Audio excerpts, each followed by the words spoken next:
फांसी करके। तो हारा हुआ ही है। অবৈধ বেটিং অ্যাপের বিজ্ঞাপনী প্রচার ও আর্থিক লেনদেনের অভিযোগে পশ্চিমবঙ্গ ও বলিউডের একাধিক পরিচিত মুখের বিরুদ্ধে বড়সড় পদক্ষেপ নিয়েছে ভারতের কেন্দ্রীয় তদন্তকারী সংস্থা এনফোর্সমেন্ট ডিরেক্টরেট। তালিকায় রয়েছেন অভিনেত্রী মিমি চক্রবর্তী, অভিনেতা অঙ্কুশ হাজরা, ভারতের সাবেক ক্রিকেট তারকা ইউবরাজ সিং ও রবিন উথাপ্পা, বলিউড অভিনেত্রী উর্বশী রৌটেলা সহ মোট 7 জন তারকা।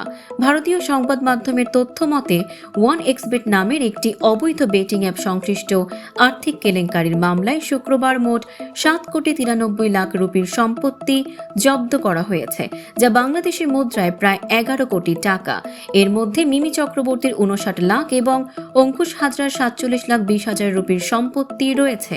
ক্রিকেটারদের মধ্যে ইউবরাজ সিং এর 2,50,00,000 এবং রবিন উথাপ্পার 8,26,000 রুপির সম্পত্তি বাজেয়াপ্ত করা হয়েছে।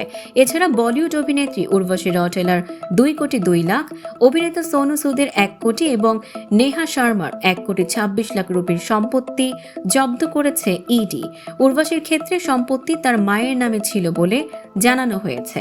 দীর্ঘদিন ধরে চলা এই তদন্তে এর আগে মিমি ও অঙ্কুশকে দিল্লিতে ডেকে জিজ্ঞাসাবাদ করা হয়। তদন্তকারীদের দাবি সংশ্লিষ্ট তারকারা অ্যাপটির প্রচারণায় অংশ নিয়ে অবৈধ উৎসের অর্থ গ্রহণ করেছিলেন। এর আগেও একই মামলায় শিখর ধাওয়ান ও সুরেশ রায়নার 11.5 কোটি রুপির সম্পত্তি বাজেয়াপ্ত করা হয়েছিল। তদন্তের ধারাবাহিকতায় এবার আরও কঠোর পদক্ষেপ নেওয়া হলো। দর্শক, সাম্প্রতিক ও চমকপ্রদ সব খবর পেতে ফলো করুন আমাদের ফেসবুক পেজ CB24 TV এবং সাবস্ক্রাইব করুন ইউটিউব চ্যানেল CB24 অফিসিয়াল।